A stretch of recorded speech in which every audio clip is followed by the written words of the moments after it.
MILFs Threesomes 8-pack. Books 25 to 32.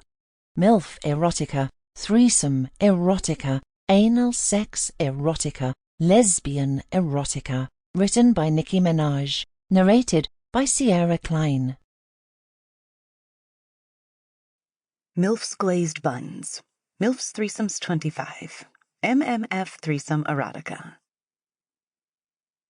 It was yet another busy day at Dough Girl, the bakery that I'd started after a healthy divorce settlement from my husband.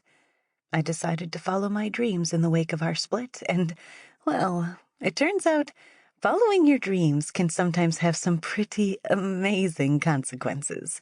I was doing what I loved, and I was doing it for myself. Everything was perfect.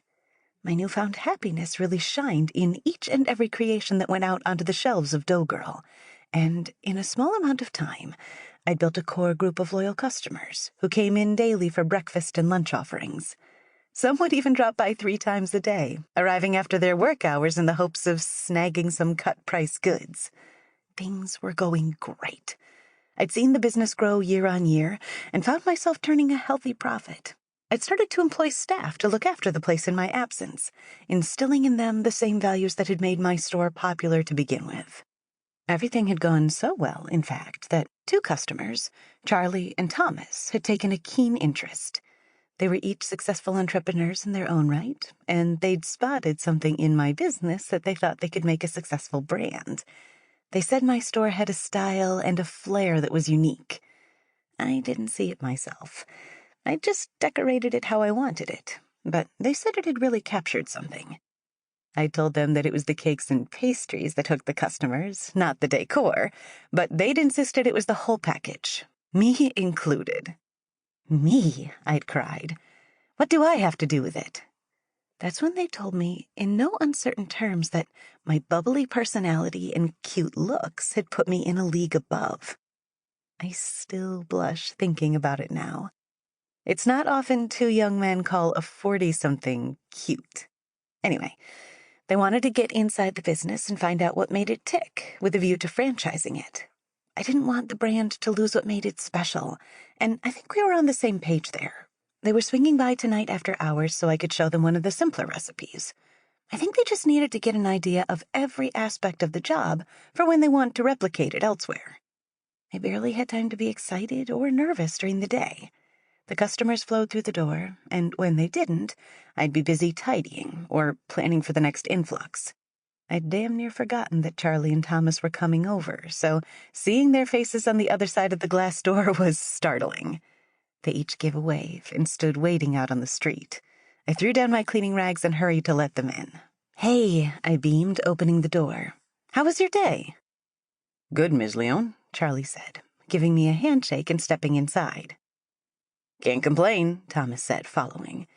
I looked at them, all dressed up in their suits and long coats. It was a world that I was glad I didn't belong to. "Come on through," I told them. "Put your coats anywhere." They each folded them over the back of a chair, taking off their suit jackets too before rolling up their sleeves. "You boys don't have to do that," I said. "I'll be the one getting dirty." "We don't mind helping out," Thomas said. "We're hands-on."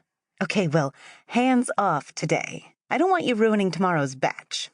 Charlie held up his hands. "Hey, Ms. Leone, that's okay. That's why we're interested." "I hope we can keep all this in the family," I said. "That's one of our USPs," Charlie said. "USP?" "Unique selling point," Thomas informed. "It's what makes your place stand out. That, and the amazing cakes, of course." "Pastries, too?" "Pastries, too," Charlie added. "Independent-style businesses do well," Thomas said. "We can work with that." I showed them through to the back of the store, where all the baking happened. It was almost twice the size of the public side of the operation. Back there I had tall ovens, huge metal tables, shelves full of metal mixing bowls, refrigerators, and everything in between. "So," Charlie began, "show us how it's done." "You boys ready?" "Ready, Ms. Leone," Thomas said. The whole time they followed me closely, paying attention to every little move. They were professional, all right. It started to make me feel nervous. "You boys want to put some music on or anything?" "However you'd usually operate, Ms. Leone," Charlie said. Sample complete. Ready to continue?